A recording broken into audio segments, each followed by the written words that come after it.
igreja, mais especificamente um documento, uma confissão de fé da nossa tradição congregacional chamada Plataforma de Cambridge.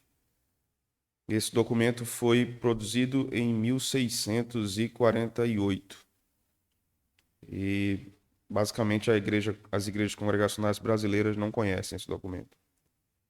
Quase todas, é certo que não conhecem, né? Alguns pastores possivelmente já ouviram falar desta confissão de fé, mas também nunca estudaram isso com a sua igreja. Esta confissão de fé mostra profundamente o DNA teológico de uma igreja congregacional. Então, esse será um estudo muito importante para a nossa igreja, muito importante. E nós vamos aprender muitas coisas novas sobre o que é congregacionalismo. Muitas coisas serão reafirmadas, muitas coisas nós já sabemos, mas outras coisas serão, com certeza, totalmente novas. Então, teremos aí, basicamente, a metade do ano para estudarmos todo esse documento. São 17 capítulos dessa confissão e nós vamos verificar cada artigo, analisar à luz das Escrituras para vermos o que a palavra de Deus diz sobre isso. Vamos ler Colossenses capítulo 2, versículo 5. O texto diz: Pois, embora ausente quanto ao corpo, contudo em espírito estou convosco, alegrando-me e verificando a vossa boa ordem e a firmeza da vossa fé em Cristo. Amém. Vamos orar? Senhor, nós te louvamos nessa noite por podermos nos reunir mais uma vez, por termos um número tão bom nessa noite aqui de irmãos que desejam ouvir a tua palavra, desejam aprender mais do Senhor. Que nós possamos aprender mais sobre a doutrina da igreja e o que a tua palavra afirma sobre a doutrina da igreja. E que isso molde nossa forma de enxergar a vida comunitária, eclesiástica, que nós sejamos instruídos, doutrinados, edificados e possamos contribuir mais e mais com a tua casa, que é o teu povo, com o teu tabernáculo, que é a tua igreja. Abre o nosso entendimento, Senhor, para que conheçamos mais profundamente o que cremos, que não sejamos crentes ignorantes, levados em redor por todo o vento de doutrina que se apresenta, mas que tenhamos firmeza, que a nossa vida seja edificada sobre a rocha, que a nossa igreja esteja edificada sobre a rocha e consigamos e possamos dizer a razão da esperança que há em nós. Possamos testemunhar do que cremos e falar disso claramente, convictamente, porque é assim que a tua palavra nos ensina. Essa é a nossa oração, Senhor. No nome de Jesus, amém. Os irmãos podem se sentar. Meus irmãos, eu acredito que todos nós aqui que temos certa vivência numa igreja congregacional, basicamente entendamos o que é isso. Governo congregacional, em termos muito superficiais, é a crença de que a igreja deve ser governada pela sua assembleia de membros. Isso é uma verdade, mas ainda é superficial. Nós precisamos penetrar nisso e entendermos melhor. Já tivemos alguns estudos sobre membresia da igreja e sobre a responsabilidade disso, não é?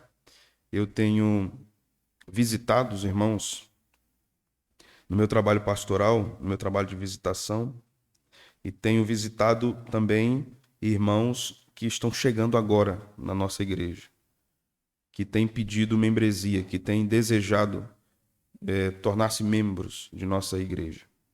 E uma das coisas que eu tenho dito a esses irmãos é o seguinte: ser um membro de uma igreja congregacional não é decidir ficar vindo. Não é isso. Você pode ficar vindo sem ser membro da igreja. Há uma responsabilidade muito séria e muito grande em ser membro da igreja. Aí, diante de uma fala dessa minha, talvez alguém pense, então é melhor não ser. Aí você peca. Então é melhor você ser. Agora você precisa estar consciente do que é isso, né? Quando nós pensamos a respeito de uma igreja congregacional, nós lidamos com vários questionamentos a respeito da nossa forma de governo. Um desses questionamentos, eu vou tratar sobre vários deles, mas um deles é um questionamento não, uma acusação, que uma igreja congregacional não tem ordem. Uma igreja congregacional não tem ordem. Então muitos entendem que uma igreja que tem ordem é uma igreja onde tem uma liderança forte de um indivíduo ou indivíduos. Isso não está errado de todo, mas não está certo de todo quanto à nossa identidade congregacional. Nós vamos investigar muito sobre isso e é importante que os irmãos anotem, ou no papel ou no celular. Esse estudo que nós teremos hoje está no grupo do WhatsApp da igreja, o texto está lá, o esboço. Caso alguém aqui não esteja lá e queira, pode falar comigo também que a gente vai conseguir. Mas vamos, num primeiro momento, tratar de uma introdução histórica dessa confissão de fé e depois nós vamos dar um voo panorâmico pelos 4 pontos do primeiro capítulo da plataforma de Cambridge, que trata sobre a ordem da igreja. Quando os nossos irmãos congregacionais do século XVII, da década de 40, do ano 1600, ouviram que a resolução na Assembleia de Westminster, que estava se dando na Inglaterra, a resolução da Assembleia foi que o governo que estaria presente na Confissão de Westminster era o governo presbiteriano. Os irmãos congregacionais resolveram convocar um sínodo em Cambridge para deliberar sobre isso, para discutirem sobre esta posição e emitirem um documento, visto que os congregacionais não aceitaram toda a Confissão de Fé de Westminster, com exceção do governo da igreja, que é um governo presbiteriano, com exceção disso. Toda ela era subscrita pelos congregacionais. Toda a confissão. Então, os congregacionais não tinham problema com os outros pontos teológicos da Confissão de Westminster. O único problema era sobre o governo presbiteriano e não especificamente a liderança dos presbíteros na igreja local. O maior problema não era esse. O maior problema era sobre a autoridade dos concílios, dos sínodos, dos presbitérios sobre a igreja local. Então, o documento ia versar sobre isso. Então, quando nós lemos sobre a história da plataforma de Cambridge, nós aprendemos que isso vai se dar por uma necessidade básica da igreja em se posicionar com respeito ao que ela crê. Com respeito ao que ela crê. Quando nós lidamos com o congregacionalismo brasileiro, nós temos uma série de tensões. Primeiro, porque ele recebe esse nome, congregacionalismo brasileiro. É como se ele fosse algo absolutamente desconectado e novo, que não tem continuidade histórica com o que vem originalmente da Inglaterra e dos Estados Unidos da América. Então, se denominam as igrejas brasileiras de igrejas caleanas, porque Calley não considerou a possibilidade de colocar o nome congregacional na placa da igreja, mas para ele o termo evangélica era suficiente. O fato também de ter o nome evangélica não descaracteriza as igrejas iniciais do governo congregacional. Havia ali, claro, um contexto em relação ao que estava acontecendo fora nas igrejas congregacionais, que era problemático, mas as igrejas que Dr. Calley plantou, a igreja pernambucana, a igreja fluminense, eram igrejas congregacionais. Dona Sarah Calley era uma congregacional que vem de uma igreja de tradição puritana. Então, a tradição que Calley e Sarah trazem para o Brasil é genuinamente uma tradição congregacional, reformada, sem sombra de dúvida. Não temos como questionar a herança calvinista de Calley e Sarah. É muito fácil provar, principalmente a teologia de Dona Sara, quando nós lemos os hinos de Sara nos Salmos e Hinos. Então, nós não estamos lidando com algo desconectado, estamos lidando com algo que faz parte de uma continuidade histórica do que vem do congregacionalismo antigo para o Brasil. Então, quando nós lidamos com o primeiro capítulo da Confissão, da plataforma de Cambridge, ou Cambridge, né? Nós vamos lidar com um parágrafo muito interessante que diz o seguinte, irmãos. A política eclesiástica, ou o governo, ou disciplina da igreja, nada mais é do que aquela forma e ordem que devem ser observadas na Igreja de Cristo na Terra, tanto para a constituição dela, quanto para todas as administrações que nela devem ser realizadas. Então, nesse primeiro parágrafo, esse primeiro artigo da Confissão, os teólogos congregacionais disseram aqui claramente para nós que o governo é parte constituinte da igreja. Agora, é preciso entender que governo é esse. Quando nós dizemos que na igreja congregacional é o povo quem governa, esse é um erro. Se Deus não governa a igreja, aquela igreja não é igreja. Então nós precisamos dizer as verdades completas e entendermos a afirmação completa. Obviamente, em termos terrenos, nós vamos ter um governo terreno, mas nesse primeiro capítulo, a Confissão vai nos mostrar sobre os aspectos do governo congregacional. Existem aspectos que envolvem a Deus e envolvem a igreja. E isso precisa ser muito compreendido. Então, nesse texto que nós lemos de Colossenses 2,5, é um texto que é mencionado no primeiro artigo da plataforma, e vai se frisar aqui a frase quando Paulo diz: alegrando-me verificando a vossa boa ordem e a firmeza da vossa fé em Cristo. Então, para que uma igreja seja estabelecida e seja igreja de Cristo, ela precisa ter ordem. E o governo da igreja preza por ordem. Quando eu leio muitas vezes alguns falando sobre o governo congregacional, me dá a impressão, alguns contemporâneos, né? Me dá a impressão que é uma anarquia. É uma anarquia. É como se fosse uma incitação à anarquia. É como se, por exemplo, eu já disse isso aos irmãos aqui, não existisse lógica, por exemplo, para a existência dos ofícios na igreja. Então, se uma igreja lidera a si mesma, então não tem necessidade de liderança humana, de presbíteros, de diáconos, de um ministro da palavra, de um pastor, ela pode ser ela mesma a igreja sem os ofícios. Se é assim, ela não é completa. Ela não está ordenada. Então, na própria prática congregacional, quando uma igreja está pronta para ser emancipada, quando ela deixa de ser uma filha, uma congregação, está pronta para ser emancipada. Sobretudo, quando ela tem presbíteros, diáconos e pastor. E se ela tem esses ofícios, ela tem gente para receber a orientação e a liderança desses ofícios. Se não há essa completude, ela não está pronta para ser emancipada. Pode acontecer de uma igreja ser uma igreja e ela perder todos os ofícios. Eu já vi isso acontecer. Eu já vi igrejas que ficaram sem pastor, sem presbíteros e sem diáconos.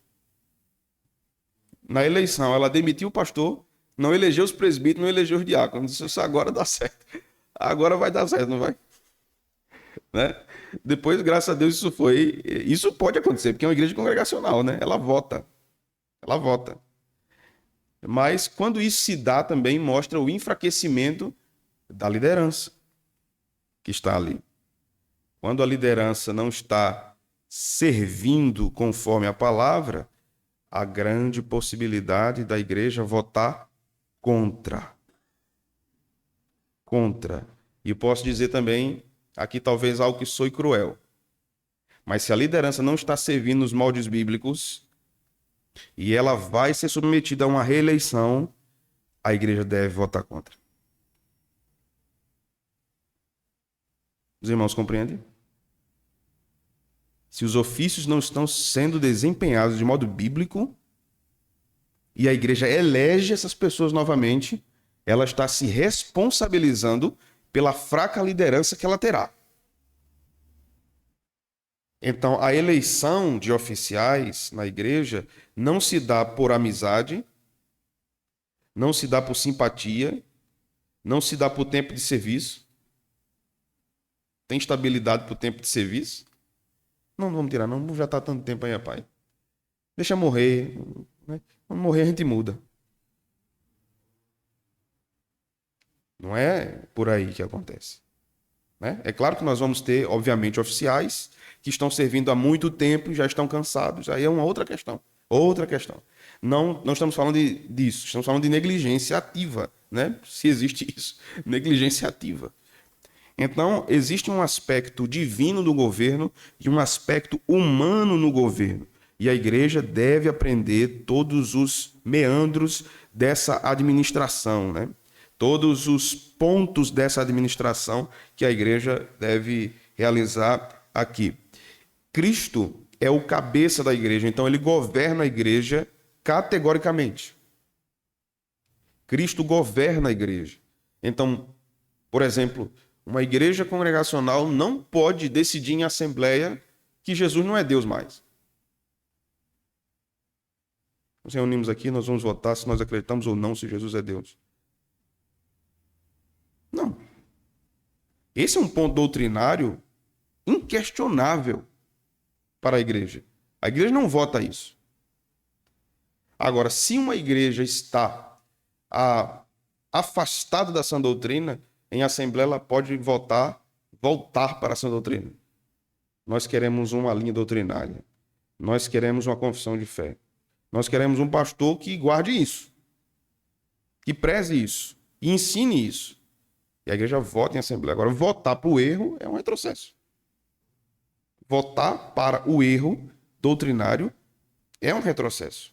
Né? E existem muitas igrejas errando quanto a isso, pecando, até porque não entendem o teor do governo congregacional. Então, por exemplo, há igrejas que votam na sua assembleia passarem um tempo sem pastor. Isso é absurdo, irmãos. Absurdo. Primeiro que ela não está ali na sua forma mais completa. Sem um ministro, por opção própria. Não, a gente não vai contratar um pastor agora, porque a gente precisa trocar, o ar-condicionado está muito velho, a gente precisa ajeitar o departamento infantil, a cerâmica também, essa cerâmica está vencida, a gente tem que trocar. Então, quando a gente ajeitar tudo, aí a gente contrata um novo pastor. E isso é acreditar que a casa de pedra é mais importante do que o tabernáculo de Deus. Se Deus chama homens para pastorear a sua igreja, e a igreja diz, não queremos agora, a igreja está negando o cuidado de Deus sobre ela. Na igreja congregacional isso pode acontecer? Pode, e acontece. Eu podia dizer vários. Mas não deveria acontecer. Mas por que acontece? Porque não se entende o que é. Como deve operar a vida da igreja, né? E o seu governo. No ponto 2, se os irmãos têm aí, estão no grupo da igreja, tem aí o texto, a confissão diz o seguinte: o governo da igreja é considerado sob duplo aspecto, seja em relação às próprias partes do governo, seja em relação às suas circunstâncias necessárias. As partes do governo são prescritas na palavra.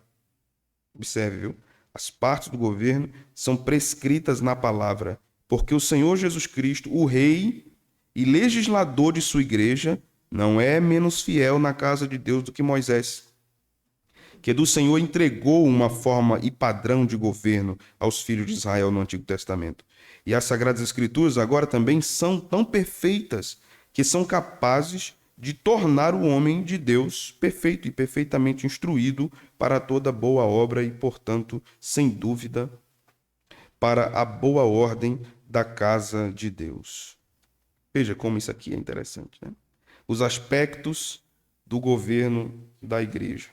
Vamos abrir aqui num texto que está no primeiro artigo, mas ele vai nos dar um contexto para o segundo. Ezequiel 14:11. Queria que os irmãos abrissem comigo nesse texto.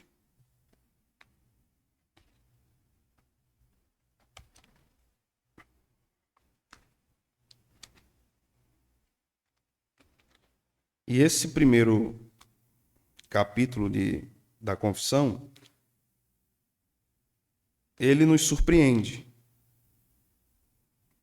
quando trata sobre o governo. Porque ele não começa tratando da votação. Veja que até agora a gente não está falando de votação. Até agora a gente não está falando de Assembleia de Membros. Até agora a gente não está falando de independência. Inclusive, a plataforma de Cambridge nega esse termo. Esse termo é usado na história da igreja para os congregacionais. Se os irmãos lerem algum livro de história da igreja, a gente observa que são chamados de independentes em um momento, né? Mas os teólogos de Cambridge dizem não é um termo bom. Não é um termo bom. É um termo que não soa bem teologicamente. Apesar dele ter um contexto político específico de uma época, né?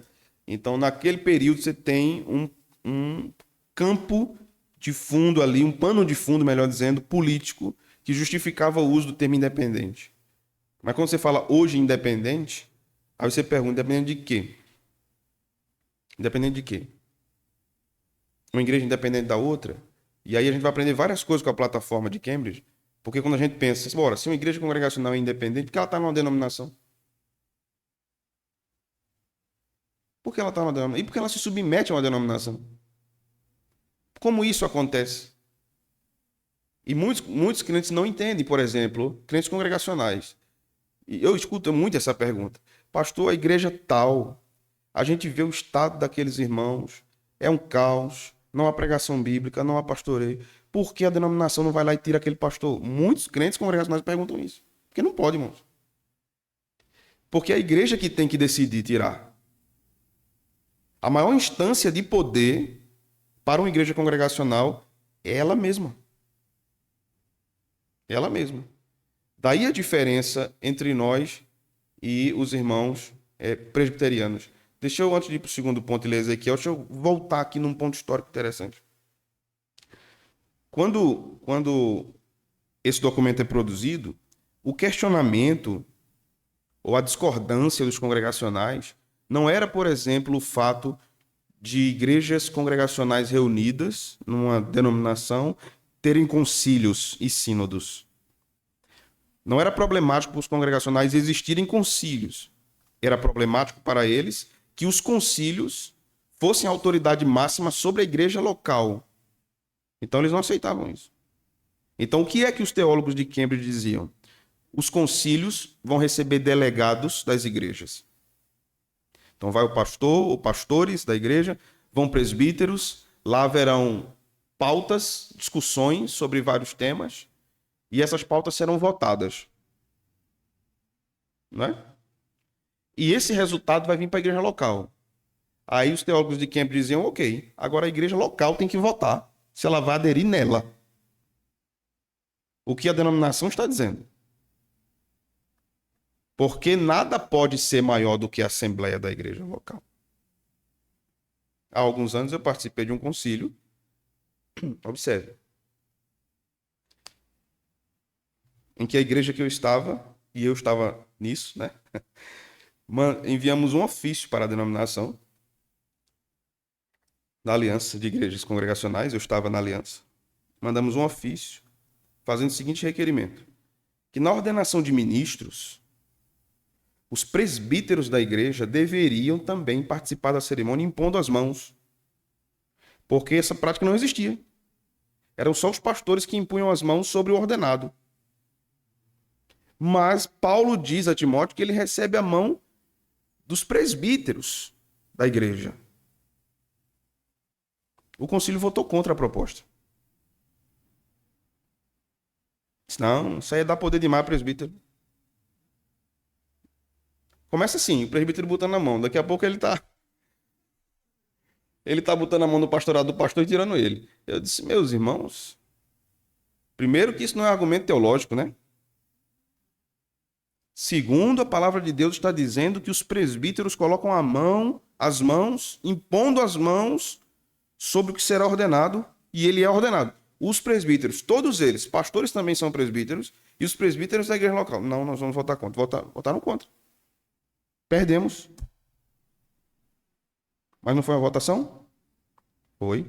Foi congregacional concílio? Foi. Mas minha igreja vai continuar os presbíteros colocando a mão. Porque foi a minha igreja que mandou o ofício. E a minha igreja acredita que é isso que a Escritura diz. Então ela vai continuar fazendo isso. Em outro lugar, as igrejas adotem a posição que bem entenderem. Essa discussão foi até 2 horas da manhã. Eu fui dormir, que eu acho que o meu olho direito já estava aqui atrás, assim, ele já tinha rodado. Outro dia de manhã, nós fomos pro café da manhã, e eu estava tomando meu café da manhã, óbvio, com cara feia, porque eu estava com raiva por causa da resolução não bíblica da noite anterior, né? E aí uns irmãos meio acanhados chegaram assim, olhando por debaixo, com um pratinho na mão. Posso sentar aqui, pastor? Disse, pode, meu irmão. Disse, pastor, rapaz, aquela discussão de ontem não foi? Eu disse, foi. Rapaz, eu pensei direitinho, pastor, depois que eu fui dormir. Eu vou ter errado. Eu olhei assim por cima do óculos. Se você votou errado, não, você votou contra a Bíblia, meu irmão. Se agora? Se agora tu escolhe, tu fica com a tua decisão com a Bíblia. Mas a igreja que eu sou pastor mantém a sua posição respaldada pelas Escrituras. A decisão do concílio estava tomada, registrada. Mas o concílio não pode violar a consciência doutrinária de uma igreja local. Isso não pode acontecer. Se um concílio decide que a palavra de Deus não é mais inspirada, uma igreja congregacional tem o dever de dizer: nós cremos que é. Nós cremos que é. E nós vamos enviar um documento respondendo a isso. Isso é importante, viu, irmãos? Isso não é briga, viu? Mas isso é o que a Confissão de Cambridge chama no início política eclesiástica. Política no sentido aí do exercício de virtudes num ambiente comum, num ambiente de um público que discute sobre questões. Então, o congregacional, usando bem o termo, é político por natureza. O congregacional é político por natureza. Porque ele preza pelo exercício das virtudes para o bem comum da igreja. Então, daí a responsabilidade de todos os congregacionais. Ezequiel 14, 11 é um texto que fala sobre a casa de Israel, sobre o castigo a respeito da idolatria. O versículo 11 então diz: para que a casa de Israel não se desvie mais de mim, nem mais se contamine com todas as suas transgressões. Então diz o Senhor Deus: eles serão o meu povo e eu serei o seu Deus. Uma igreja fiel a Deus é uma igreja fiel à sua palavra, ao que ele ensina. Ao que ele ensina. Então, se uma igreja sabe, por exemplo, que deve tomar uma decisão em assembleia, por exemplo, com respeito a uma disciplina, porque é a igreja que disciplina. Se a igreja sabe o que é que deve fazer e não faz por algum motivo escuso que não é a palavra de Deus, ela peca. Porque ela está desobedecendo o mandamento. Não é uma questão aqui, irmãos, de agradar homens, é uma questão de agradar a Deus. O que é justo, o que é ordeiro, o que é bom, o que é verdadeiro. Isso é o que pauta a igreja nas suas decisões numa assembleia de membros. A ordem é feita pela própria igreja, zelando pela palavra de Deus. E todos os irmãos são responsáveis por isso. Há alguns poucos anos, tinha um irmão na igreja que eu pastoreava, o irmão Raimundo. Ele é falecido. Um dia ele foi no meu gabinete e disse assim: pastor, estou muito feliz com o senhor aqui na igreja. Que bênção. Eu gosto demais do senhor pregando. Eu gosto demais do senhor ensinando. Agora veja, mesmo se o senhor errar, eu nunca vou dizer nada não, pastor. Porque o senhor é uma bênção tão grande na minha vida. Até se o senhor disser... Bicho do irmão Raimundo. Ele levou uma pisa quando depois que falou isso.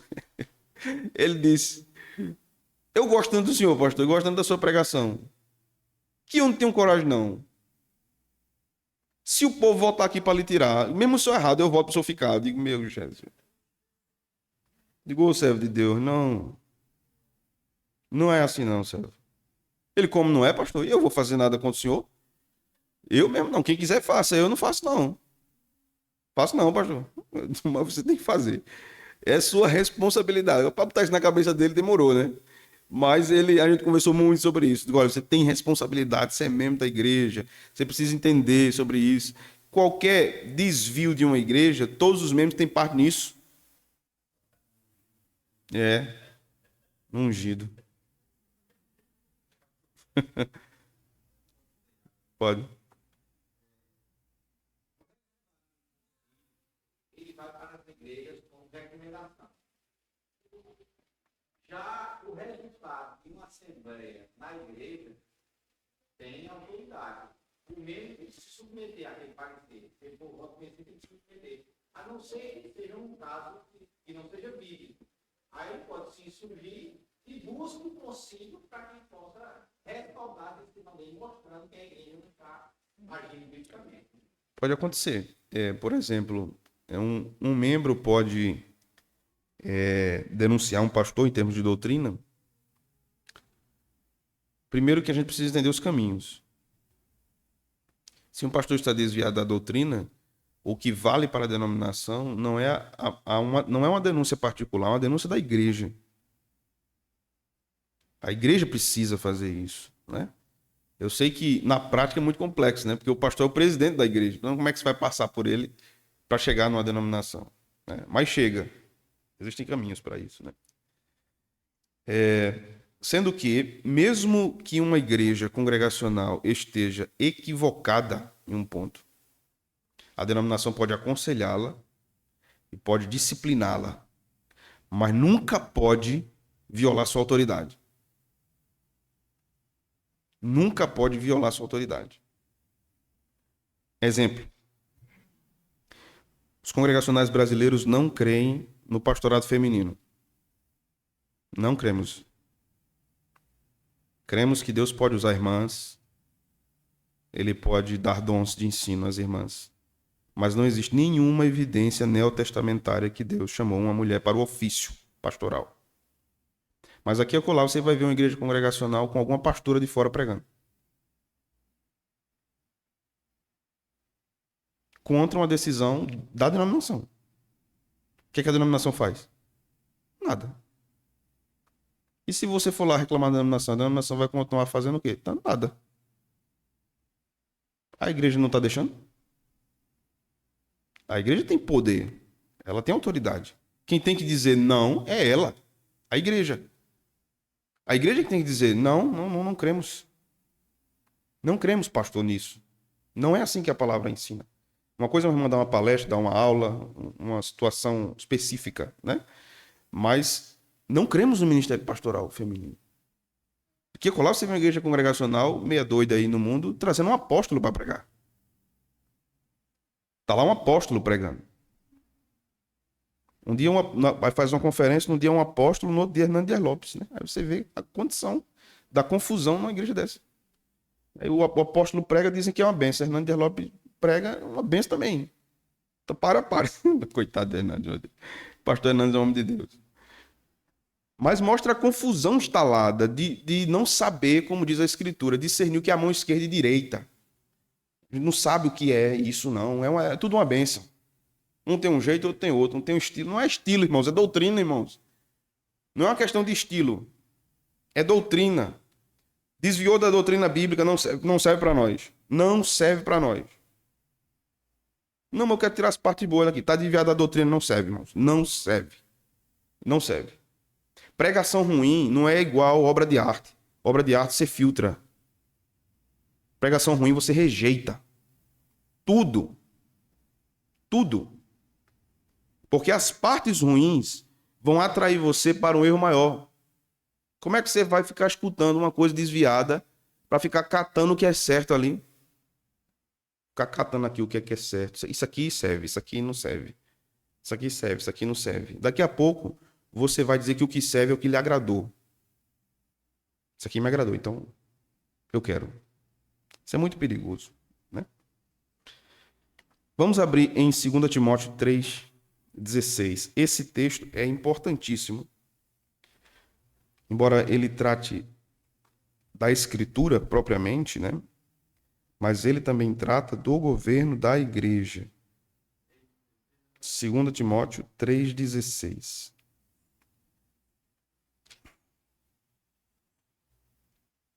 E a gente vai entender por que esse versículo trata do governo da igreja.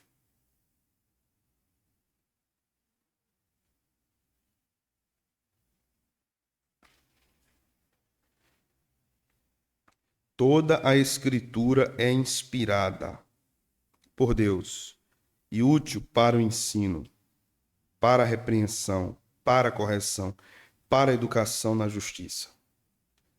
Aí a pergunta: o que é que tem a ver com o governo da igreja? Tudo. Tudo. Porque como igreja congregacional terá a condição de desenvolver um governo piedoso, um governo que glorifique a Deus, sem a palavra de Deus, sem o ensino verdadeiro da palavra de Deus. Porque o que Paulo está dizendo aqui em relação à Bíblia, porque ele está falando da Bíblia, né, do Antigo Testamento propriamente. A Escritura ensina, a Escritura repreende, a Escritura corrige, ela educa. O que ele diz sobre a Bíblia, ele vai dizer sobre a pregação. Mais abaixo, veja. Versículo 2 do capítulo 4. Prega a palavra, insta, quer seja oportuno, quer não. E agora o que é que ele diz, irmãos? Corrige, repreende e exorta, com toda longanimidade e doutrina. A pregação tem o mesmo objetivo da palavra escrita para a igreja. Porque a pregação é a exposição da palavra escrita. Então ela tem que ensinar, ela tem que repreender, tem que corrigir, ela tem que exortar. Como a igreja terá um governo bíblico sem a pregação? Daí vocês agora podem entender, irmãos, a seriedade que é uma igreja eleger um pastor. Porque aquele homem tem que ter competências para ensinar a palavra de Deus. O básico da palavra de Deus à igreja. Mas à medida que a igreja também vai crescendo, este homem precisa crescer no seu conhecimento da palavra de Deus.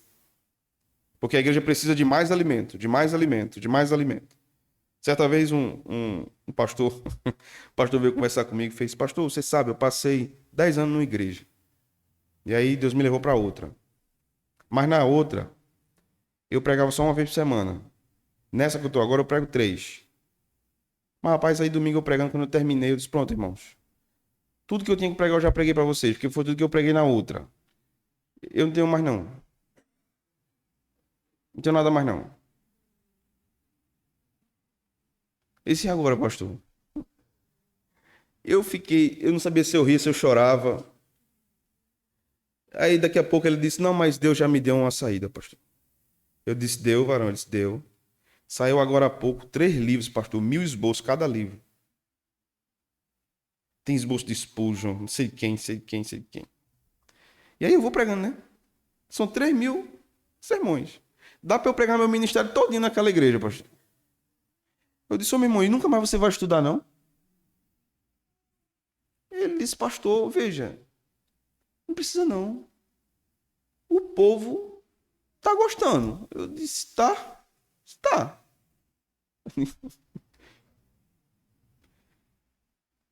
Se um pastor não está comprometido com um estudo sério, irmãos, da palavra de Deus, sério, de gastar dias, meses, anos estudando o texto sagrado para ensinar a igreja, ele não tem competência de pastorear um rebanho. Eu não estou falando aqui de habilidades extraordinárias em termos de oratória. Estou falando de homens sérios. Eu não estou falando do formato que isso é passado para a igreja. Porque cada um vai ter uma forma de falar, uma forma de ensinar. Eu estou falando de homens sérios. Sérios. Jonathan Edwards não era um pregador com grande eloquência. Ele era monótono. Monótono. Diferente de William Perkins. Se ouvia William Perkins naquela época, os relatos dizem, né? Que era fácil ouvi-lo 2h30 ou 3 horas pregando. E quando ele, ou um como ele, terminava, a congregação dizia: continue, pastor. Nós precisamos ouvir a pregação. Há relatos de igrejas que passaram 4 horas ouvindo o sermão de um puritano. Porque pediam para ele continuar. Hoje a igreja pede para o cabo parar. Pare, pastor, pelo amor de Deus. Quando o crente olha para o relógio, irmãos, o pregador já deve ver aqui da frente. Quando eu era menino na igreja que eu fazia parte, tinha um relógio na porta, assim, em cima, né? Quando o povo começava a virar, assim, olhando para o relógio, eu digo: misericórdia. Se o pregador não se ligasse com isso, nunca mais ele se ligava na vida dele com nada na vida dele, né? E o relógio era bem grande, assim, né? A pregação rege o governo da igreja. A igreja deve ter boa pregação. Não é pecado uma igreja desejar boa pregação. É certo. É o correto. Precisamos de pregadores que preguem a palavra de Deus. Agora, qual é o critério de muitas igrejas, muitas vezes? Observe o que eu vou dizer aqui, irmãos, que é muito sério. Qual é o critério de muitas igrejas? O critério, muitas vezes, é apenas o currículo do pregador. O critério é se ele mora na cidade, porque se for de longe vai ser mais caro para a igreja. São critérios não bíblicos. Absurdos. Absurdos. O critério é se ele toca violão. Ele toca, ele canta. Porque já ajuda, né, no grupo de louvor. A esposa dele toca alguma coisa, canta também para ajudar. A esposa do pastor, já liderou o departamento infantil. Disse: não, então não serve não. Tem que vir um pacote completo. Isso não é critério, irmãos. Isso não é critério. Se a igreja não observa a seriedade da pregação e da transmissão da pregação, ela está comprometendo o seu governo congregacional. O seu governo. Porque quanto menos ela aprende a escritura, pior vai ser o governo. Porque como ela vai discernir? Vamos observar Atos 6. Veja que texto interessante que trata sobre o governo da igreja. E nós entendemos que o governo congregacional é o governo bíblico.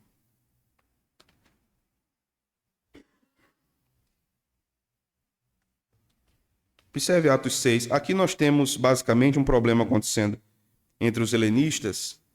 As viúvas, os necessitados precisavam de auxílio emergencial quanto à questão de socorros físicos, de comida, de alimentação.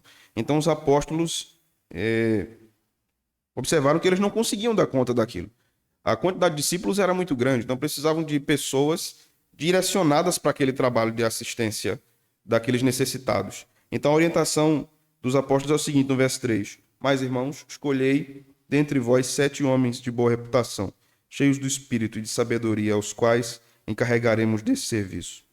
E quanto a nós, nos consagraremos à oração e ao ministério da palavra.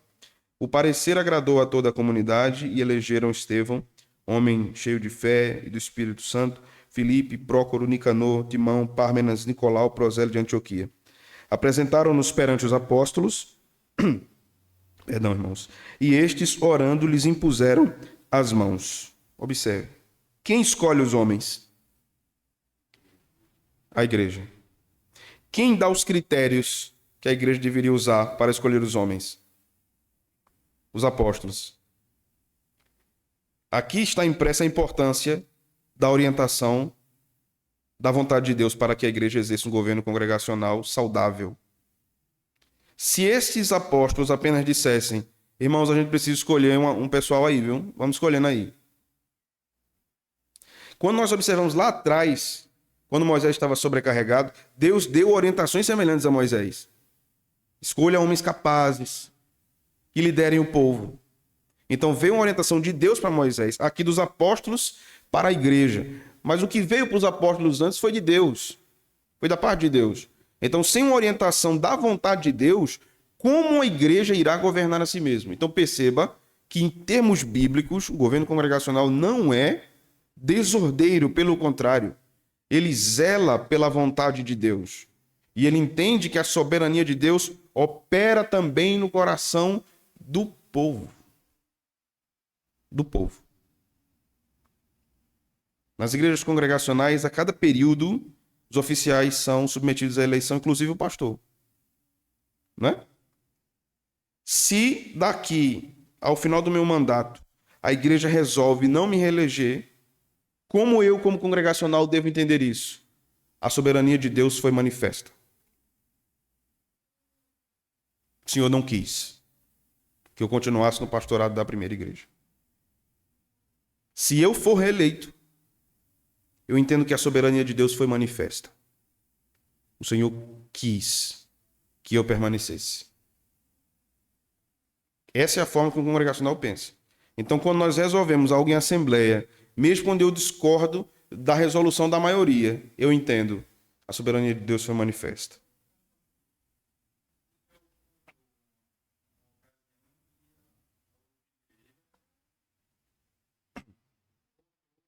Uhum. Sempre.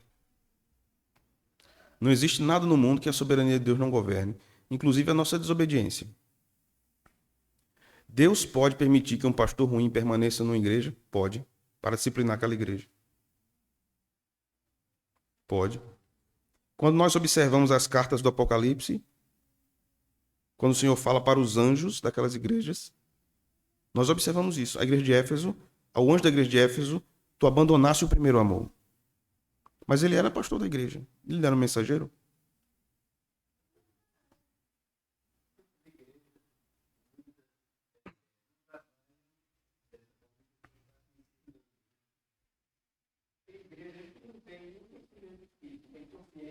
Uhum.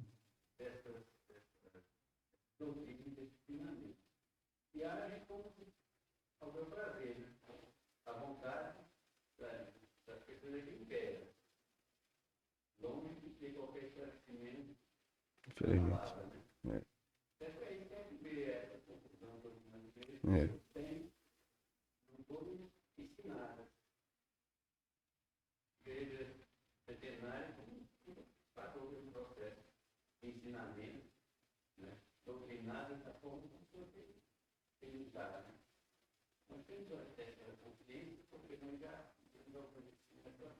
Uhum. Que nunca ouviu. Às vezes, presbítero Valdir, é claro que existem inúmeras explicações possíveis, né? Mas a gente precisa considerar algumas questões históricas, por exemplo. Nós tivemos a cooperação de muitos missionários, né? Estrangeiros. E eles foram uma bênção. Mas eles vinham para evangelizar e plantar, só. A gente não teve, muitas vezes, uma ênfase doutrinária. Qual é a identidade da igreja? O que era preciso a gente precisa avançar, precisa evangelizar, a gente precisa ir para os lugares que não tem o evangelho e dizer que Jesus salva. Ok, mas isso aí tem que fazer mesmo. Mas o problema é que tem que ter o pós, né? Então, não necessariamente você vai ter, por exemplo, na prática, alguém que é um plantador de igreja, um excelente plantador de igreja, nem sempre ele vai ser um bom pastor.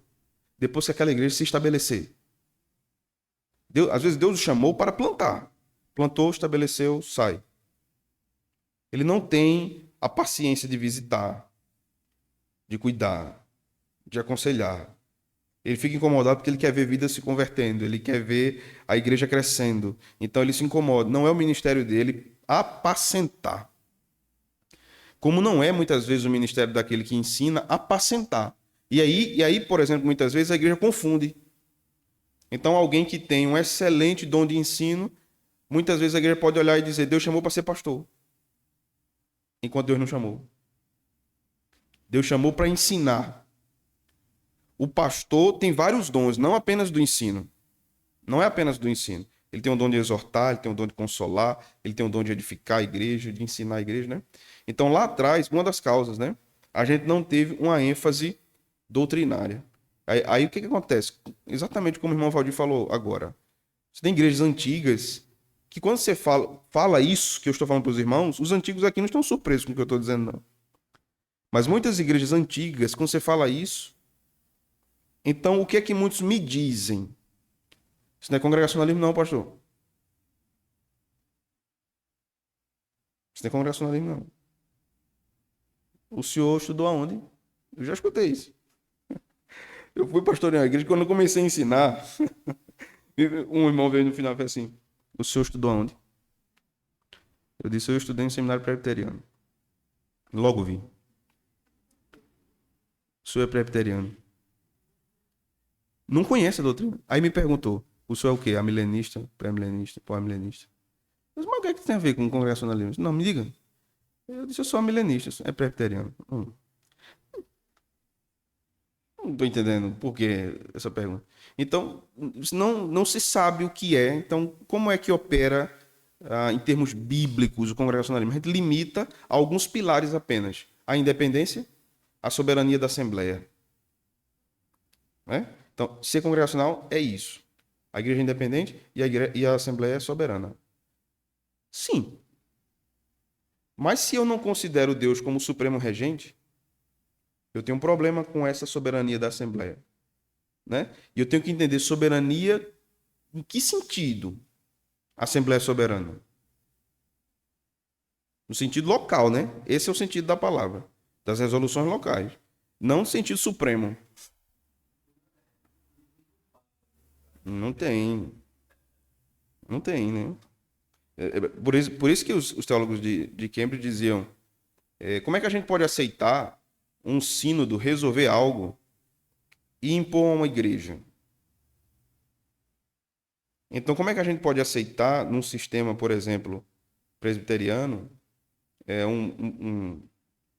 um sínodo, um presbitério, dissolver o corpo de oficiais de uma igreja? Porque no sistema presbiteriano isso é possível. Ó, a gente está dissolvendo aqui, acabou. Vocês não são oficiais mais, não. Estão instituídos. E você, o pastor. Eu já tive amigos, tive não, tenho, eles estão vivos, que foram eleitos pastor de uma igreja e o presbitério disse: você não vai. Eu disse: mas o povo me elegeu, mas você não vai. Você não é o melhor pastor para aquela igreja, você não vai. E ele não foi. Os congregacionais não acreditam nisso. A Assembleia é soberana nesse sentido. A igreja não escolheu, o pastor deve ir. Né? Vamos avançar um pouco mais. Diga, irmão Giovanni.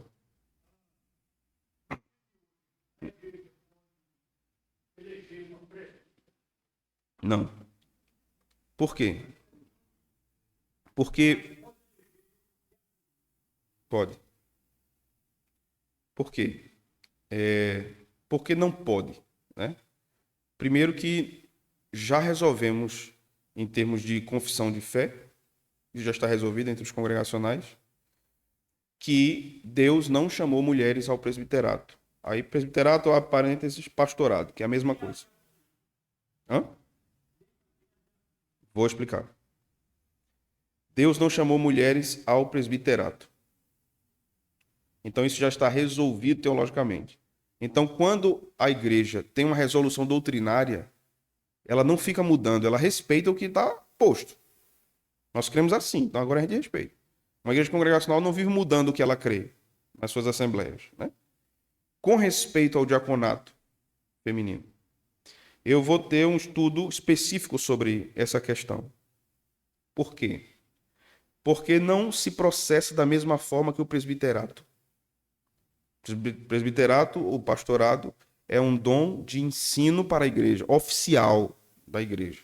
Oficial, no sentido de pastorado. Deus não chamou irmãs para isso. Mas, exato, autoritativo. No caso do diaconato, esse é um ofício de serviço para a igreja. Então, em Romanos 16, nós vamos ver Paulo falando de Febe, que era diaconisa. Paulo fala isso, está na escritura, ninguém pode tirar. Diaconisa. 1 Timóteo 3, quando Paulo diz quanto às mulheres, ele está se referindo a mulheres que serviam no diaconato da igreja. As mulheres diaconisa não exerciam um governo de liderança espiritual na condição do rebanho. Elas serviam às necessidades do rebanho, em termos espirituais, em termos materiais. Viúvas, órfãos, pobres da igreja, né? Mas a gente vai chegar num ponto específico do estudo sobre isso. Alguns podem questionar, mas isso não destoa da tradição reformada? Não. Não. Calvino menciona irmãs diaconisas. Spurgeon menciona irmãs diaconisas. Então, não estamos nem distante do que a Escritura está dizendo, nem distante do que a história da igreja está revelando. Uma igreja congregacional pode decidir não ter diaconisa? Pode. Mas ela tem que ter diáconos, pelo menos homens. Né? Então a gente vai chegar nesse ponto propriamente quando a gente tratar dos ofícios. Eu vou tratar com mais profundidade isso. No ponto 3, irmãos, do capítulo 1, a plataforma diz o seguinte: as partes do governo da igreja são exatamente descritas na palavra de Deus, sendo partes ou meios da adoração instituída, de acordo com o segundo mandamento. E, portanto, para continuar um e o mesmo até a manifestação de nosso Senhor Jesus Cristo, como um reino que não pode ser abalado até que ele o entregue a Deus, o Pai, para que não seja deixado no poder dos homens, oficiais, igrejas ou qualquer estado do mundo, adicionar, diminuir ou alterar qualquer coisa na menor medida. Esse artigo é muito interessante. Primeiro, porque relaciona o governo da igreja ao segundo mandamento. Quando nós falamos do segundo mandamento, nós estamos falando do culto. Falamos da palavra anteriormente, né?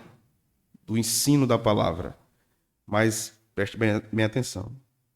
O culto é um pilar do governo congregacional. Se uma igreja tem um culto que não honra a Deus, não é possível ter um governo que honra a Deus. Não é possível. Quando eu fui examinado para ser ordenado, minha monografia foi sobre pregação expositiva. E há um documento antigo dos puritanos chamado Diretório de Culto de Westminster. O Diretório de Culto fala de como a igreja deve observar o culto e praticá-lo. Esse é um documento presbiteriano, criado pelos presbiterianos. E nesse documento há um ensino a respeito do princípio normativo e princípio regulador do culto. Igrejas que adotam o princípio normativo, elas dizem o seguinte: tudo que a Bíblia não proíbe, a gente pode fazer. Se a Bíblia não proíbe diretamente, a gente pode fazer. Qualquer coisa. Aí vai entrar coreografia, teatro, gelo seco, canhão de luz, pastor entrando vestido de Homem-Aranha, qualquer coisa. Você não vai encontrar um mandamento, né? Pastores não vistam a camisa do Homem-Aranha na hora de pregar. Você não tem, então pode. O princípio regulador dizia o seguinte: só existe no culto o que Deus ordenou. Nós não lidamos com esse silêncio. Nós lidamos com o que Deus disse. Então Deus disse para ter teatro no culto dominical, em algum lugar na Escritura? Não, então não tem, é simples. Deus disse para ter coreografia? Não, então não tem, é simples. A gente lida com o que Deus disse. E aí eu peguei essa ideia do princípio regulador e eu apliquei a pregação. Que o princípio regulador da pregação é a exposição. A palavra de Deus tem que ser exposta, ela tem que ser explicada, né? E eu coloquei isso entre parênteses na minha monografia. Era uma espécie de uso metafórico do termo. E aí um dos examinadores, pegou meu texto e disse assim: eu estou muito surpreso com o seu trabalho e com a sua frase aqui, porque os congregacionais nunca defenderam um princípio regulador para o culto. Historicamente, nós não temos nenhum registro disso. E o pior é que ele não deixava eu falar. Ele ficava falando. Quando eu falava, ele dizia: tá vendo o candidato, a soberba dele? Eu disse: nossa. Não quer deixar nem eu falar. Mas sendo que eu estava usando um documento confessional, a Confissão de Savoy, mas existe um outro, que naquela época eu não conhecia, que é o Diretório de Culto Público de 1680. 1680. Que os congregacionais produziram, dizendo: o culto bíblico é assim. Porque nós entendemos que o culto e o que nós pensamos, a nossa teologia do culto faz parte do governo da igreja. Se nós não somos zelosos pelo que é um culto bíblico, nós não estamos exercendo o governo corretamente. Agora, perceba que isso é tão lógico que nos envergonha. Isso é tão lógico, tão claro, que é aquela coisa que a gente olha e vê assim, como é que eu nunca pensei num negócio desse? Se uma igreja não zela pelo seu culto, ela não zela pelo governo. Ela corrompe o segundo mandamento. Ela insere idolatria no culto. Elementos idólatras no culto. Então você tem um culto do aniversário do pastor. Não tem, irmãos, culto do aniversário do pastor. Não tem. Né? Um dia um visitante veio aqui na igreja. Aí no final eu falei com ele, né? Aí ele disse assim, pastor, eu gosto demais do seu culto. Eu disse, não, meu irmão, não é o meu. Mude a forma que você está falando. O culto é a Deus, não é meu culto. Né? Não é o meu culto. Eu entendi o que ele estava dizendo, né? Não tem culto dos pais, não tem culto das mães, não tem culto das crianças. Domingo, segundo domingo de maio, né? Dia das Mães. Segundo domingo de maio vamos ter o culto das mães. Não tem, irmãos, esse culto das mães. Não tem. O culto é a Deus, apenas. Agora depois pode ter homenagem às mães, pode ter bolo, pode ter o que for, chá, café, bolacha. Mas não tem. O culto é a Deus. Os congregacionais sempre zelaram por isso, porque eles acreditavam que Deus é honrado na administração dos bens terrenos na igreja. Então o que é que nós queremos? Nós queremos orar, ler a Bíblia, cantar louvores a Deus e ouvir a pregação. Amém. É isso. E os sacramentos. Não precisamos de mais nada. O culto é simples. Não precisa de cantor famoso. Não precisa de cantor famoso. Não precisa de nenhum evento extraordinário para trazer o povo domingo de noite para a igreja. É o culto. E isso é o maior evento da nossa semana. É o culto. O culto. Né? A gente vê, a nossa igreja destoa disso, eu sei, né? Mas a gente vê várias igrejas, inclusive congregacionais, né? E vai ter um culto de festa, um culto festivo. Porque é um aniversário de um departamento, não sei o que lá, né? Culto especial. Olha, eu já sofri demais com isso, viu? Com arranjo de flor, cortina, farda das irmãs que ficavam arengando, que uma queria manga bufante, a outra não queria. E até que um dia eu disse, minha gente, vamos fazer um culto só de ação de graça no final do ano. Pega o dia da ação de graça em novembro, todo mundo dá ação de graça por tudo e acabou esse negócio, né? Então esses cultos acabam tomando uma proporção, o culto de festa, e eles são exaltados. Mas, domingo é o quê? Não, domingo é culto. Ah, mas é normal, né? Culto, né? Normal. Nunca é normal, irmãos. É um ordinário maravilhoso semanalmente, na presença de Deus. Irmão Sandro.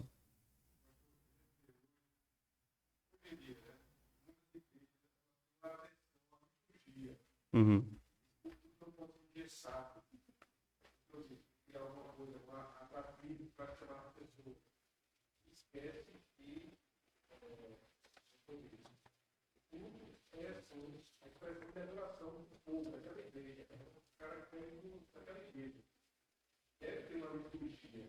Deve ter, porque o culto não é como o povo quer adorar, é como Deus quer ser adorado. Por isso que tem liturgia. A palavra liturgia significa serviço, né? O culto. Então, como é que Deus quer ser adorado? Deus quer que ore, que leia a Bíblia, que se cante a Bíblia, que se tenha os sacramentos e a pregação. Ele quer assim, ele disse, eu quero assim. Eu vou fazer diferente por quê? Tenho que fazer diferente. Eu não tenho que fazer uma entrada de bandeira. Vou fazer uma entrada de bandeira. Para exaltar. Hoje eu tô demais, então não, não. Hoje eu tô virado. Fazer uma entrada de bandeira aqui, todo mundo. Meu Deus. Vamos entrar todo mundo marchando aqui. Não tem, não, irmãos. Deus exaltado, Deus é exaltado e quer ser exaltado na simplicidade do culto. É assim que Deus quer. A beleza do culto está na sua simplicidade. Quanto mais simples, melhor.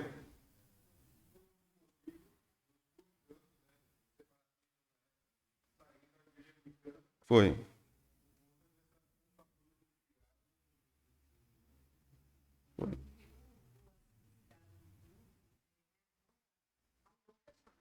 Ao Novo Testamento.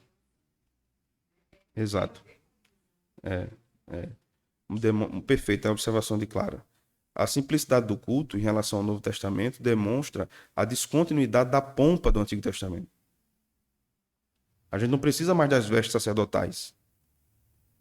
A gente não precisa mais dos animais sendo mortos. Toda aquela liturgia imagética, né? As imagens sendo mostradas perante os olhos do povo. Elas foram substituídas por outras imagens, porque a gente tem imagens no culto, viu, irmãos? A gente tem os elementos da ceia, não é? A gente tem o batismo. Existem imagens para os nossos olhos na liturgia. Existe som para os nossos ouvidos na liturgia. Existe tato na liturgia, quando nós pegamos os elementos. Então Deus vai alcançando todos os nossos sentidos na liturgia. Mas ela é simples. Porque quem é o centro é Cristo. Cristo é o centro. Somente Cristo é o centro. Eu não tenho que desviar minha atenção para outra coisa. Cristo somente deve ser exaltado. Ou melhor, a Trindade deve ser exaltada no culto. Então, isso faz parte da vida bíblica da igreja. O problema é que a igreja brasileira ela começa a misturar um bocado de coisa. Então, aí, quando eu falo sobre isso, hoje eu parei, né? Que eu cansei de apanhar também, eu apanho quando eu vou falar sobre isso em alguns lugares. Mas, pastor, a gente não pode fazer um negócio diferente para Jesus. Pode, meu irmão. Agora, o culto é o culto. Faça em outro momento. Faça em outro momento. Então, você pega, por exemplo, o princípio normativo, o que a Bíblia não proíbe, eu posso fazer. Aí, geralmente, quando eu falo sobre esse negócio, princípio normativo, aí eu pergunto, vocês achariam tranquilo se eu viesse pregar no domingo de noite, de bermuda, de boné e de óculos escuros? Já tem, né? Mas se eu viesse aqui, endoidou, né? O pastor ficou doido. Mas a Bíblia proíbe? Não.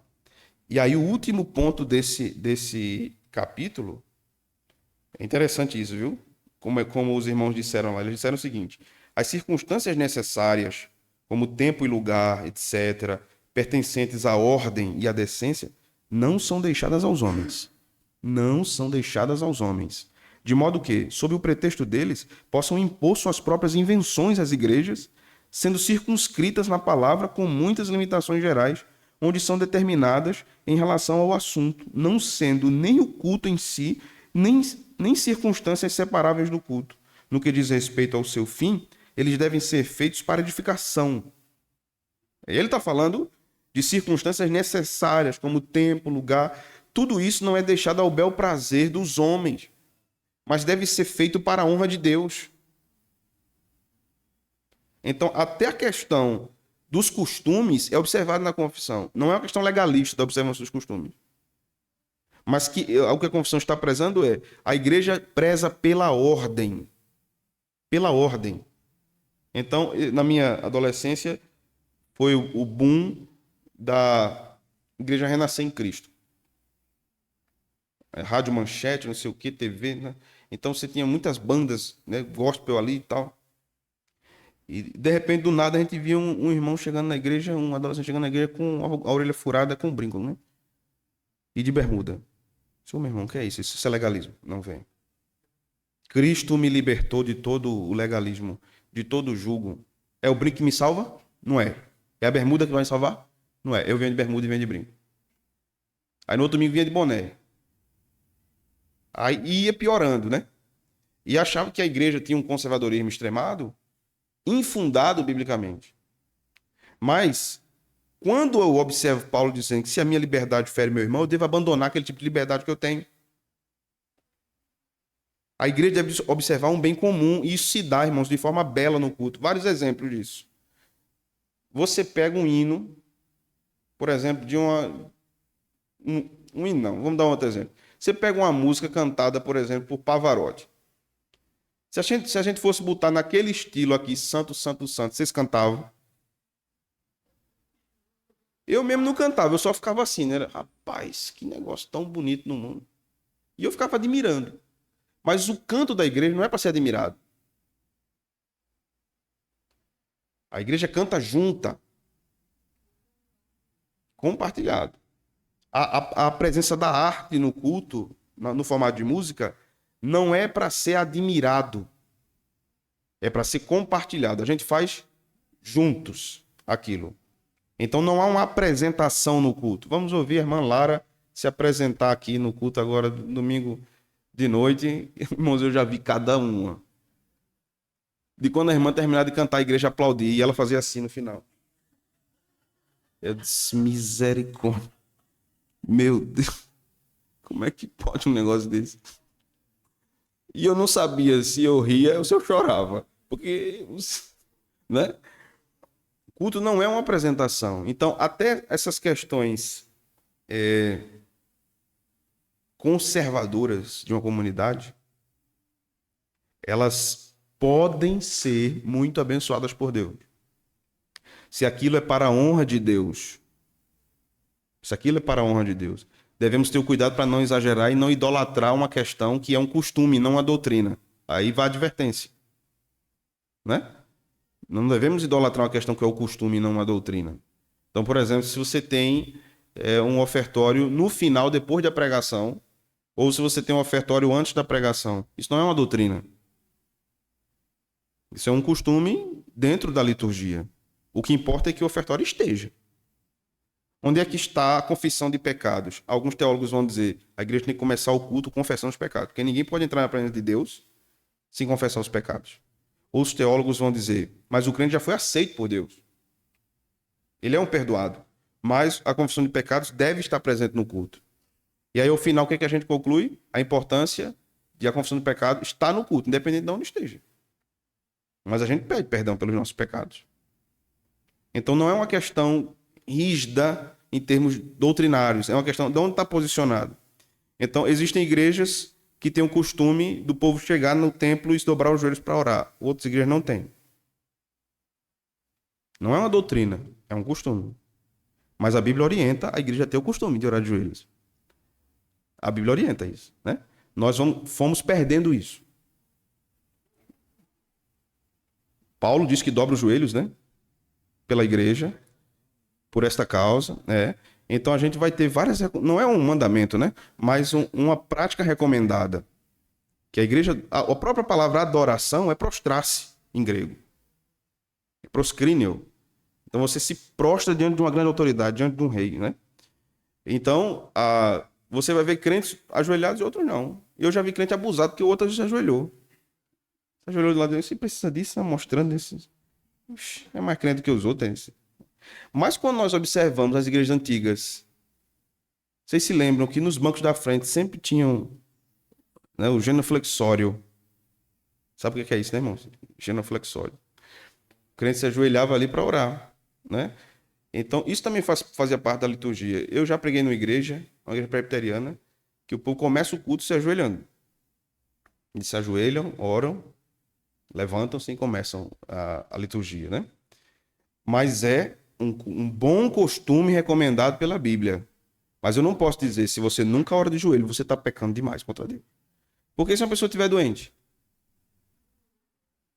né? Se ela não conseguir se ajoelhar, aí eu vou dizer, ore e vá procurar Nara, que é fisioterapeuta, né? Para lhe ajudar, você dobrar os seus joelhos. Então, é um costume orientado pela Escritura, santo, mas não se configura pecado. A gente precisa fazer essas distinções. Mas a confissão orienta que os crentes devem prezar por isso. E deve ser essa... Sabe por quê, irmãos? Porque essa vida litúrgica é uma bênção para a igreja. Imagina você chegar na igreja perdido. Já foi em uma igreja assim? E agora? Depois é o quê? Aí você fica sempre naquela, né?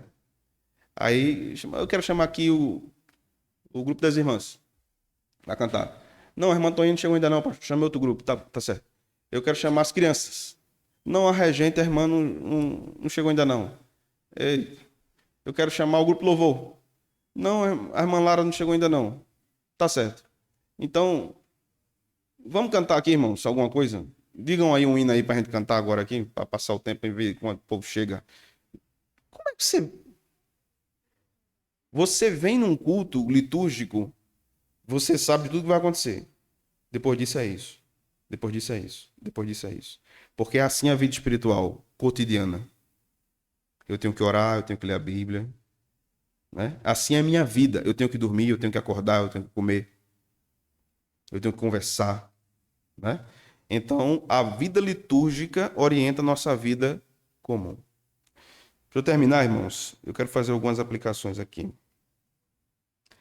Primeiro que Deus nos ensina a não pensarmos sobre o governo da igreja a parte dele. Deus é o supremo governante. E este é um aspecto fundamental do governo da igreja. Deus governa a igreja. Nós temos um rei que rege o seu povo. Em primeira instância, o governo da igreja é monárquico. Monárquico. Cristo reina sobre a igreja. Há um aspecto maior no governo da igreja, um aspecto menor. O aspecto maior é Deus. O aspecto menor são as decisões de uma assembleia, que se submetem a Deus. Não podemos dissociar também a vida de adoração da igreja do exercício do governo, seu zelo pelo culto. Mas isso acontece. Há muitos crentes congregacionais que são hiperzelosos com a assembleia de membros, mas eles não frequentam a sua própria igreja. Eles não vêm para o culto. Eles não adoram a Deus. Mas não pedem uma assembleia. Não, porque se eu não for, eu tenho que ir.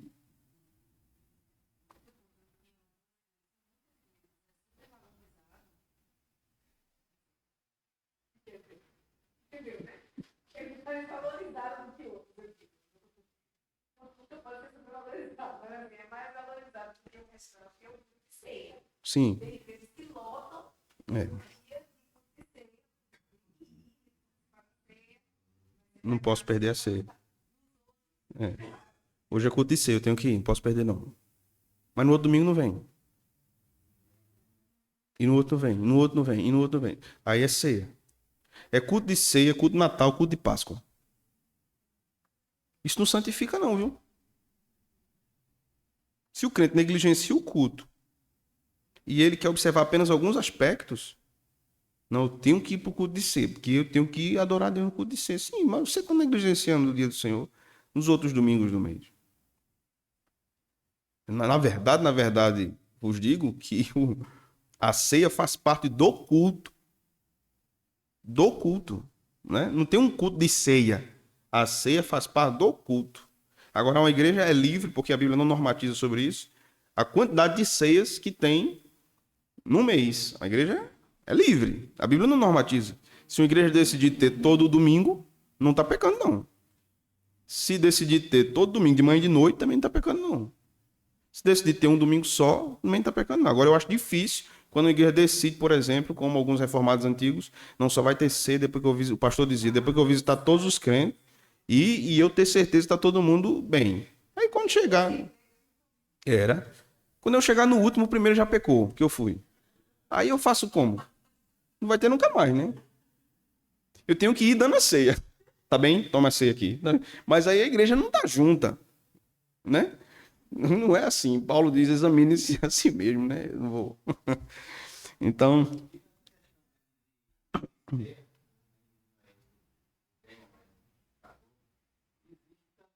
Ceia que é exclusiva, né? Às vezes no casamento, a ceia, quando também a pessoa está doente, né? Vai aquela ceia lá para aquela pessoa, como se a ceia não chegasse até ela. sim. Com o casamento eu tenho algumas ressalvas. Por quê? Uma vez um casal me chamou para fazer um casamento e disse, pastor, vai ter a ceia. Para mim, primeiro foi novidade isso. Eu sei que tem igrejas, eu soube depois disso, né? Tem igrejas e pastores que fazem. Mas eu disse, como assim ceia? Ceia. Eu disse, a igreja vai estar? Eu disse, não, vai estar os nossos familiares. Eu acho que só vai estar uns 10 crentes, pastor. Assim é um sacramento comunitário. Aí ele disse, não, pastor, mas é só para mim e minha esposa. Assim. Uma coisa é um sacramento ministrado a um crente enfermo. Uma coisa é eu ter uma congregação sentada vendo a cerimônia de casamento e como ministro eu nego a ceia à congregação e dou apenas aos noivos. E qual é a fundamentação teológica que eu tenho para sustentar isso? Não tenho. Na pandemia, um irmão me perguntou, um oficial, né, me perguntou, pastor, um presbítero, eu posso ministrar a ceia à minha família em casa? Eu disse, você priva o resto da igreja? Ele disse, mas eu sou presbítero. Como se ele dissesse assim, eu posso. Os outros não podem, né? Eu vou fazer o quê? Eu posso. Aí ele disse, e como é que a gente entende isso, pastor? Porque a gente não pode reunir o povo para celebrar a ceia junto, por causa da pandemia. Eu disse, devemos entender como uma disciplina do Senhor. O Senhor não quer que participemos agora da mesa. Quando o povo for reunido, então participamos da mesa. Mas eu não posso reunir minha família, ministrar a ceia aos meus, enquanto a igreja... Eu sabia que a igreja estava ansiosa pelo sacramento. Eu sabia. Porque eu falava com os crentes. Pastor, a ceia, a ceia, a ceia. Traga a ceia. Os idosos da igreja me chamando, irmãos. Traga para mim, pastor. Eu disse, mas se eu chegar aí doente e acontecer alguma coisa? Não, mas venha. Mas eu tinha que resguardar os irmãos, né? Naquele período. Mas, de fato, eu concordo que há exceções quanto à questão da ceia não estar na comunidade, nesses aspectos de enfermidade, né? Mas esse aspecto do culto é fundamental para entendermos membresia, entendermos governo da igreja. Então, uma igreja congregacional saudável tem um culto que desonra a Deus, então ela não é saudável. Não pode ser saudável, porque ela não está observando com zelo o que Deus disse, observe isso, o culto. Ela está violando o segundo mandamento, né?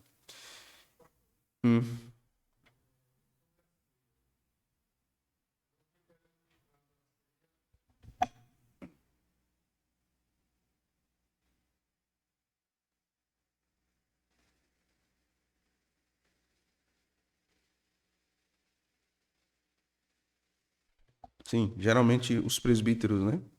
Ou um pastor leva. A prática da igreja geralmente é não se um irmão simplesmente faltou uma ceia, né? Não é essa a dinâmica, mas se o irmão está impossibilitado de vir, né? Então ele estava impossibilitado de vir, como você colocou, né? Adoeceu, mas quer o sacramento. Então os presbíteros vão lá e ministram. Mas se um crente faltou, pastor, eu faltei. Eu digo, então espere no mês que vem, servo de Deus. Venha, não falte, participe, né? Mas, inclusive, nós assistimos irmãos que não podem vir, né? No caso da irmã Maria, por exemplo, aqui da igreja. Enferma, não pode vir para a igreja, uma dificuldade de subir em carro, descer de carro, subir rampa. Então, nós levamos para ela a ceia mensalmente.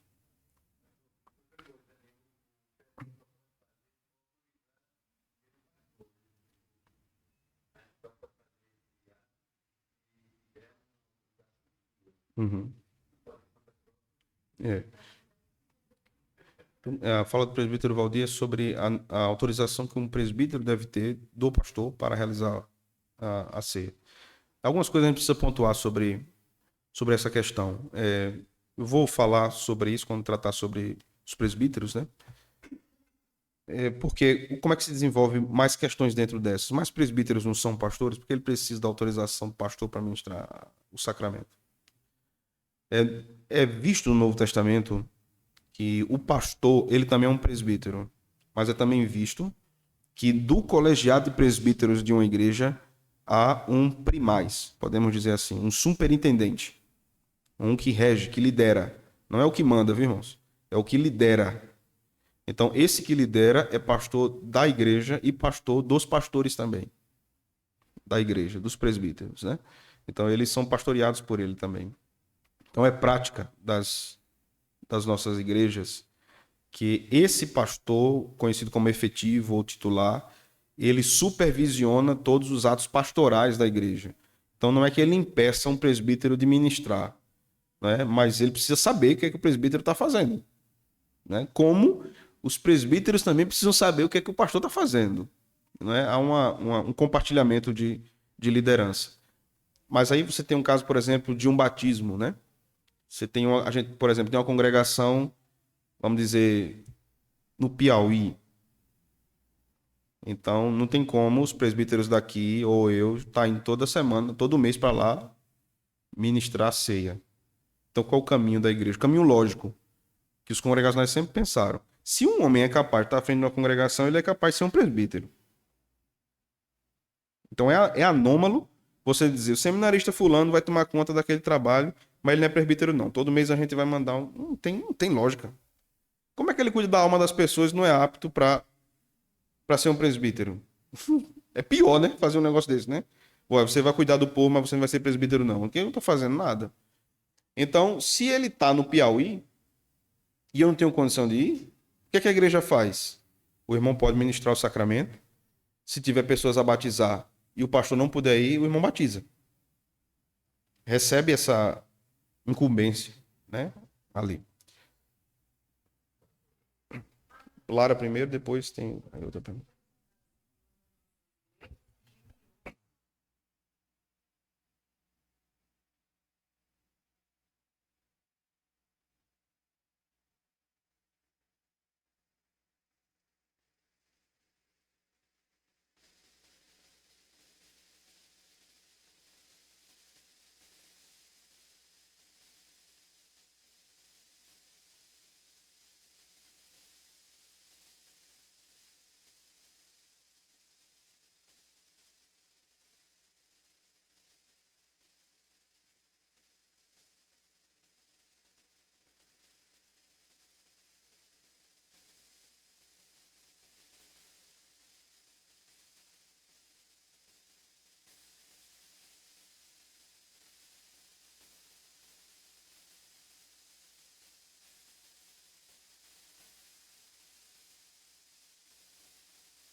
Acabou assumindo. Depois de todo mundo estudou, Uhum. mas é uma situação. É. Por que ela estava ali, né? Por que ela poderia fazer todas as outras funções, Uhum. inclusive plantar a igreja, né? Visitar, fazer todo o resto, ensinar, discipular, pregar nos domingos. E aí, na hora de fazer a descrição do sacramento, chamar tudo de fora. Realmente. É complexo, né? Mas é capaz de ensinar tudo dele. É. Ninguém quiser. Eu conheci um caso desse também, de uma irmã que começou um trabalho com crianças, os pais vieram, as crianças vieram, trouxeram os pais e cresceu e virou um ponto de pregação, uma congregação. Daqui a pouco o povo está chamando ela de pastora. Porque o povo tinha essa identificação, não era por maldade, era por identificação, né? E ela disse, eu não sou pastor. E começou a ter esses problemas. Mas você aconselha a gente, você acompanha. Pastora fulana diz, eu não sou pastora. E então ela chegou para a igreja e disse, irmão, está na hora de eu sair. E eu não vou nem ficar nesse contexto dela, né? Porque, no caso, não era o marido, né, que ia assumir. Então, se eu ficar e vier outro pastor, pode ter problema. Então, eu vou sair para outro lugar, né? E assim aconteceu. Há casos de mulheres que vão para o campo e homens que não querem ir e elas acabam liderando ali, né? Eu acho que Deus usa essas irmãs. Eu não tenho dúvida nenhuma disso. Mas elas também precisam estar conscientes do limite. Até aqui eu posso, até aqui eu não posso por causa da palavra. É a palavra quem diz. Então eu não posso violar o que a palavra diz. E saber a hora de não ir mais, né? Então, por exemplo, você tem igrejas, eu não adoto essa filosofia, viu? Mas você tem igrejas que trabalham com pequenos grupos. E aí o camarada tá trabalhando com um grupo e daqui a pouco ele se acha o pastor do grupo. Aí daqui a pouco ele, não, a gente só fica aqui agora. E ele toma conta daquilo ali. Ele ultrapassou limites, né? E há igrejas que colocam até ceia nos pequenos grupos. Então, não é cabível, né? Alguém tinha...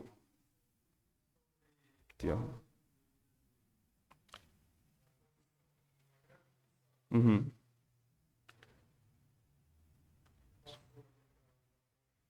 Certo. Sobre a grande comissão. Sim. É uma das tarefas da igreja, na verdade, a tarefa suprema da igreja é louvar a Deus entre todos os povos. Exaltar a Deus entre todos os povos. Sim.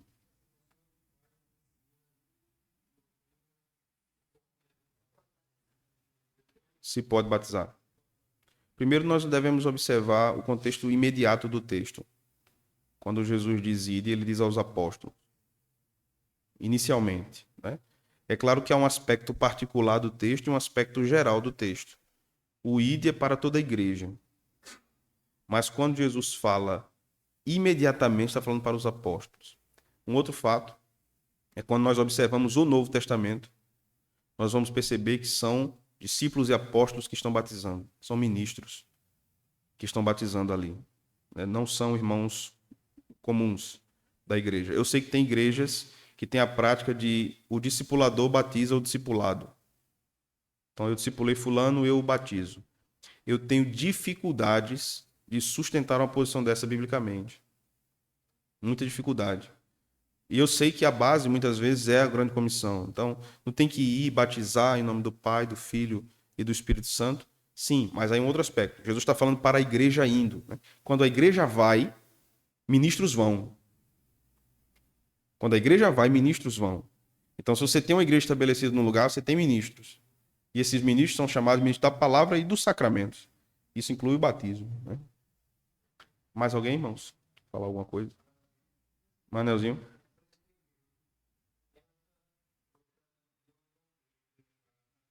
Passou? Solucionou? Foi? Que pena. Vamos ficar de pé, irmãos. Vamos orar. Senhor, te louvamos nessa noite por todo o aprendizado, todas as considerações que fizemos e pensamos. Que o Senhor aplique tudo isso ao nosso coração e fortaleça-nos para um compromisso constante com o Senhor, com a sua palavra e com a sua igreja também. Que amemos a igreja e que ela seja para nós um bem precioso. Sabemos que ela nunca será perfeita enquanto estivermos aqui. E isso se dá porque nós estamos nela também. Mas que nós não desprezemos o que o Senhor ama. O Senhor ama a igreja. Que o nosso coração esteja aqui também. Leva-nos em paz, Senhor. No nome santo de Jesus. Amém.